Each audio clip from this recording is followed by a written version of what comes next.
What seem harmless but can be seriously life-threatening? Warning: some audiences may find this content disturbing. View at your own discretion. Welcome to the House of Reddit. Today, we share some r/AskReddit posts from Reddit.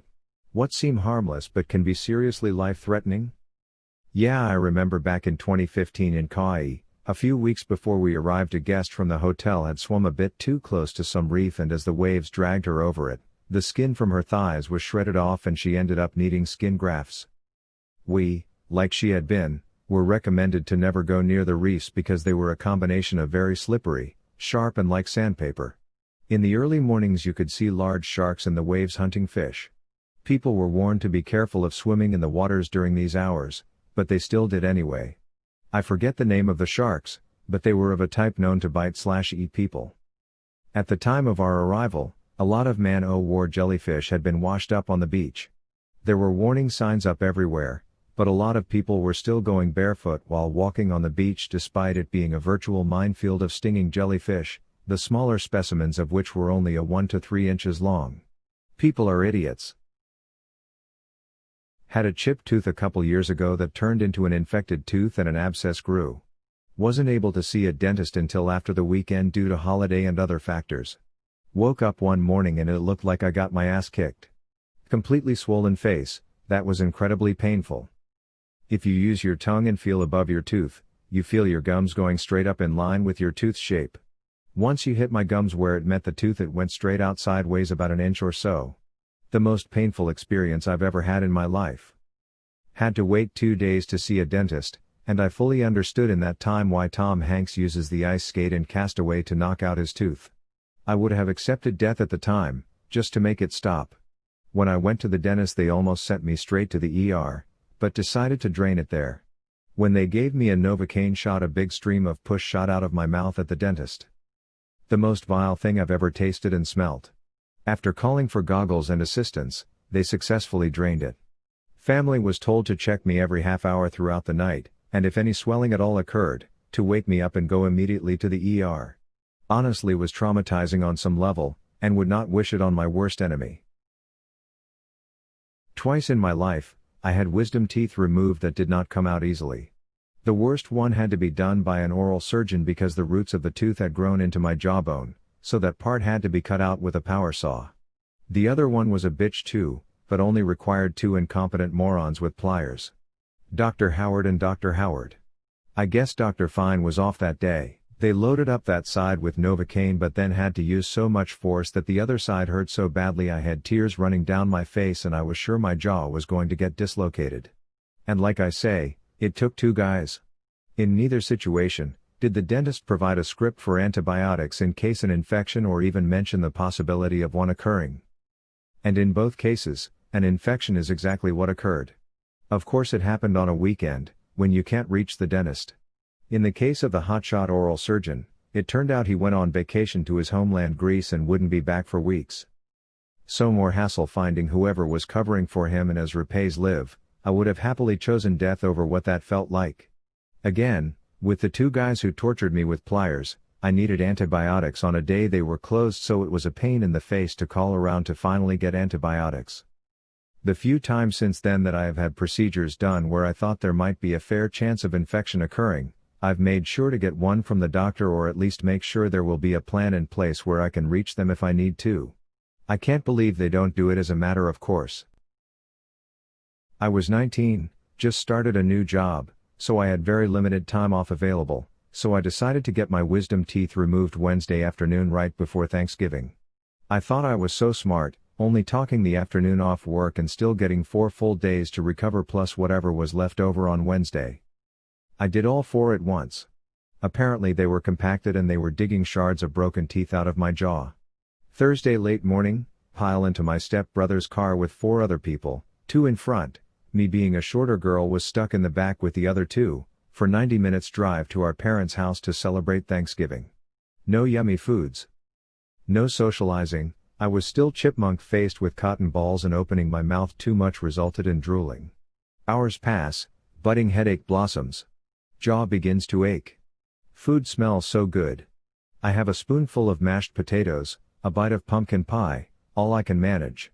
Long drive home in the dark, fall asleep.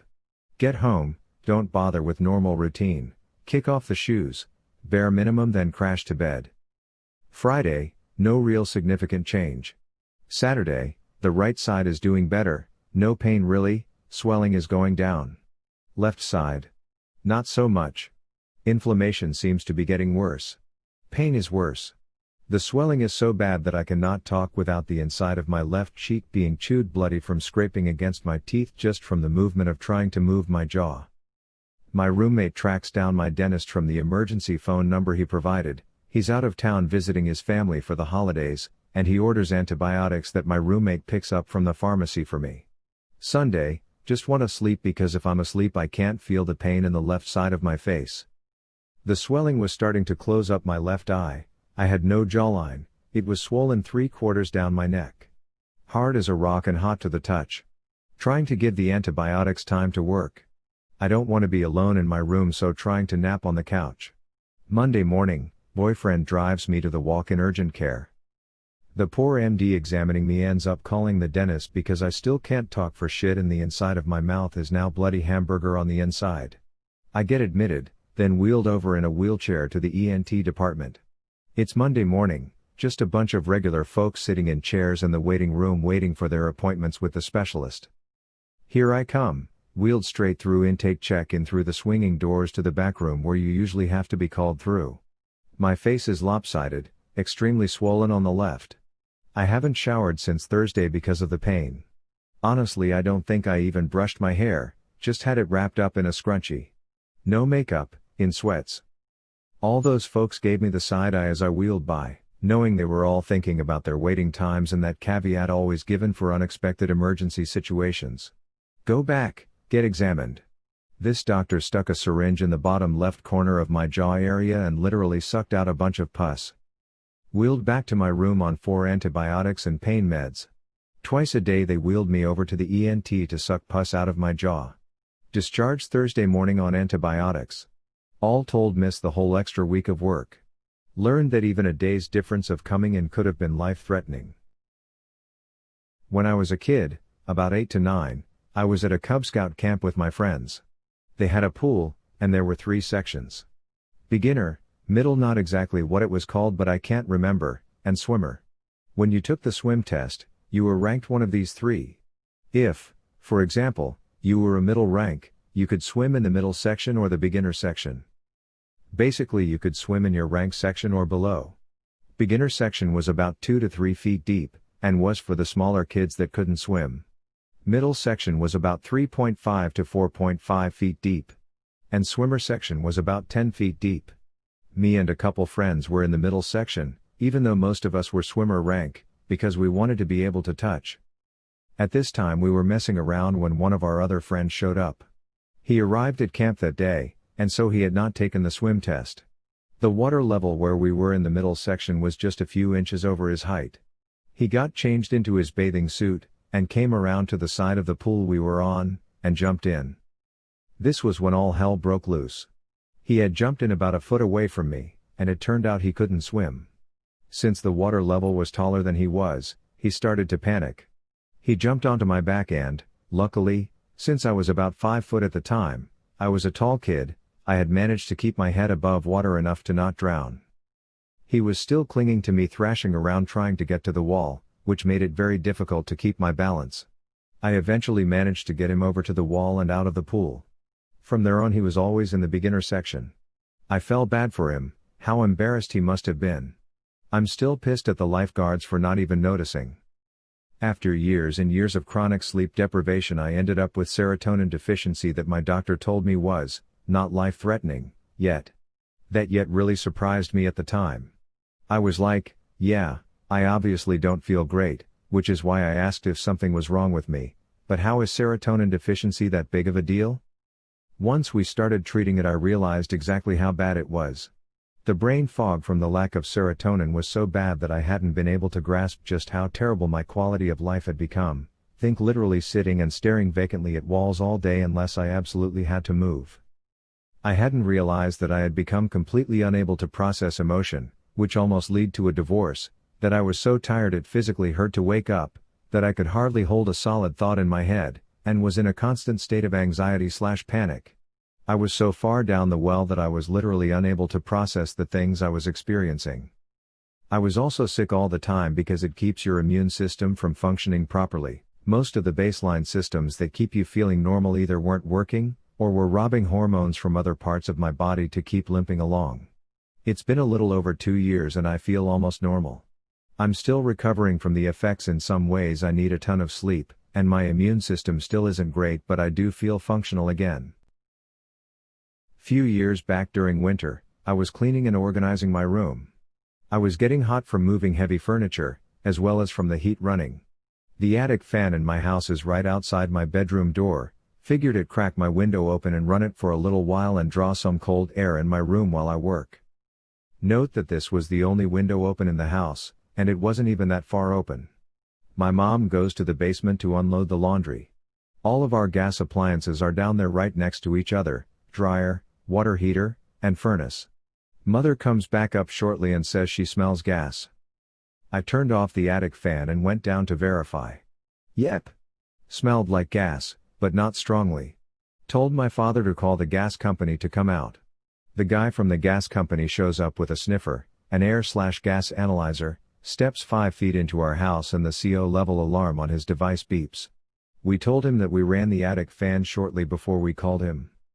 Told us we didn't have enough windows open to let air through and into the fan, so the fan drew a suction on the house and pulled CO in from the natural gas appliance exhaust. He had also asked us if our CO alarm went off. It never did. In fact, the test button that all alarms have on them did nothing. Not even with a new battery. Thing was toast. After the guy left, we went and bought 2 brand new CO alarms. One for the basement, near the gas appliances, and one for upstairs near the air recirculation vent. Shortly after setting up the alarms, one starts beeping an alert, upstairs, but the other is silent with no alert. We had the gas company back up to figure out why one was going off. Went downstairs again to look at our appliances. The furnace was 35 years old. According to him, was long past its replacement time.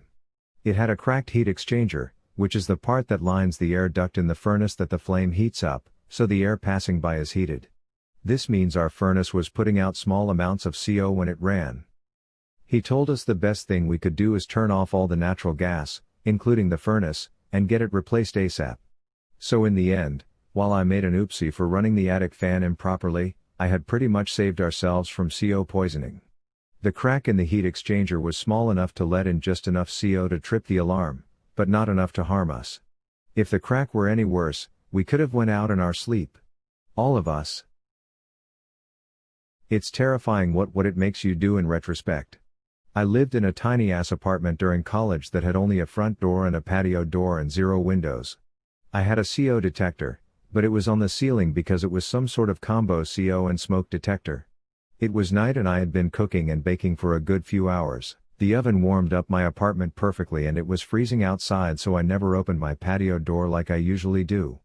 I started getting a headache and getting really tired after finishing up. Normally I'm still wide awake by 1 a.m. or later, but it was like 8 or 9 and I was dead tired. I remember waking up to that alarm going off and getting so annoyed at it cause there was no smoke, so why would it go off? I climbed up and got it to turn off and then went to bed cause now my head was hurting bad. But it went off again and I was so annoyed that I called my dad to ask him how to turn the whole thing off. This part's a little fuzzy, but my dad was confused why I would turn it off and kept asking if my oven was on and if there was smoke. Then he was yelling at me to open my door and I got kinda testy cause it was still freezing outside and didn't want to. But then I opened it and after some time I started feeling a little more awake. My dad had me check to see what kind of alarm that thing was and it turns out it did both. It was honestly terrifying a couple days later when I realized what had happened. I was basically dying, but all I could think about was wanting to go to sleep. That alarm going off a second time saved me. I would have died in my sleep if it didn't go off again. I slept with that patio door cracked open every night for a couple weeks, no matter how cold my apartment got. And I found out that my apartment complex was cheap. Should have had a smoke detector on the ceiling and separate detector near the floor. Who knows how bad it was because there was no meter and CO is heavier than normal air, so it's more condensed closer to the floor. which means it was way worse down where my bed was than where the detector was, and it still went off. If you enjoy this video, please be sure to like, share, comment, and subscribe. If you have any suggestions for future videos, please let us know in the comments below. Turn on the notifications to know when we post new videos. Thank you for coming to the House of Reddit.